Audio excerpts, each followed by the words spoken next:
दोस्तों, अगर आप लोगों ने सल्तनत उस्मानिया की हिस्ट्री पर बनने वाले किसी भी टीवी सीरियल को देखा है तो मुझे उम्मीद है कि आप लोग उस्मानी थप्पड़ को ज़रूर जानते होंगे। दोस्तों, उस्मानी थप्पड़ कोई आम थप्पड़ नहीं है, बल्कि इतिहास में सल्तनत उस्मानिया का सबसे खतरनाक हथियारों में से एक हथियार माना जाता था। एक ऐसा हथियार जिसकी मदद से सल्तनत उस्मानिया के सिपाही चंद लम्हों में ही अपने दुश्मन को ख़त्म कर दिया करते थे। दोस्तों, सल्तनत उस्मानिया के सैनिकों को बचपन से ही बहुत अच्छा खाना खिलाया जाता था और वो हर रोज़ संगमरमर पर इस थप्पड़ का अभ्यास करते थे। ये लोग बहुत बड़े थे और इनके हाथ और बाह की मांसपेशियां मजबूत थीं। ये सिर्फ तकनीक के बारे में नहीं था, बल्कि ये कठोर पत्थर पर वर्षों अभ्यास का नतीजा था। ये वो आमतौर पर एक अंतिम उपाय तकनीक हुआ करता था जिसका इस्तेमाल आमतौर पर तब किया जाता था जब कोई सैनिक जंग में अपना हथियार खो देता था। जैसा कि उस्मानी सिपाही और सैनिक तेज़ और फुर्तीले होने के लिए हल्के हथियारों का उपयोग किया करते थे, इसीलिए वो आसानी से अपने हथियार खो देते थे। जब ऐसा होता था तब वो इस थप्पड़ का इस्तेमाल दुश्मन सैनिकों और यहाँ तक कि घोड़ों को बेअसर करने के लिए किया जाता था।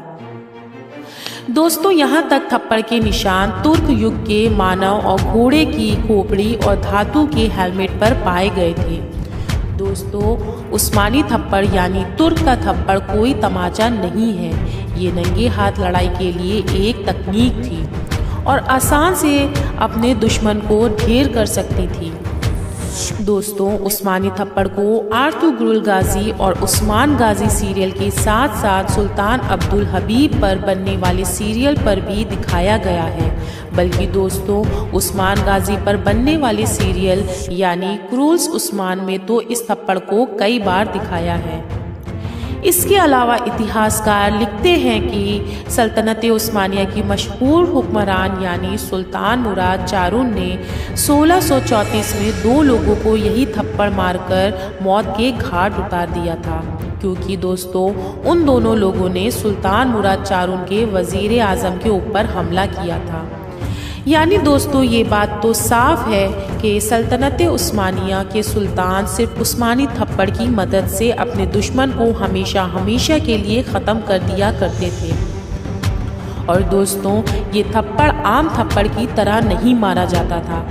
इसमें कोनियों या कलाइयों को झुकाए बिना और मोड़े बिना कंधों की ताकत का इस्तेमाल किए बिना चेहरे के किसी भी तरफ या गर्दन पर लगाया जाता था, जिससे खोपड़ी आग के सकेट के बीच टूट जाएगी और मस्तिष्क को छुरा घोंप देगी, जो मृत्यु का कारण बन सकता था। इसके अलावा जब सुल्तान मोहम्मद फतेह ने कुस्तुनतुनिया यानी आज के दौर के इस्तांबुल शहर को फतेह किया था, तो उसमें भी इस उस्मानी थप्पड़ ने सल्तनत उस्मानिया फौज की हद से ज़्यादा मदद की थी। क्योंकि दोस्तों, जब हद से ज़्यादा मेहनत करने के बाद उस्मानी फ़ौज कुस्तुनतुनिया मजबूत किले की दीवारों पर चढ़ने में कामयाब हो गई थी, तो उस दीवार पर कम जगह होने की वजह से सल्तनत उस्मानिया की फ़ौज अपनी तलवारें नहीं चला पा रही थी, जिसकी वजह से उन्होंने इस दीवार पर अपने थप्पड़ों का इस्तेमाल किया था और यकीनन यही थप्पड़ उनके लिए इस जंग में फ़ायदेमंद साबित हुए थे। दोस्तों, हम अपनी वीडियो यहीं पर ख़त्म करते हैं। मिलते हैं न्यू वीडियो में। हमारे चैनल को साथ के साथ सब्सक्राइब ज़रूर कर लें।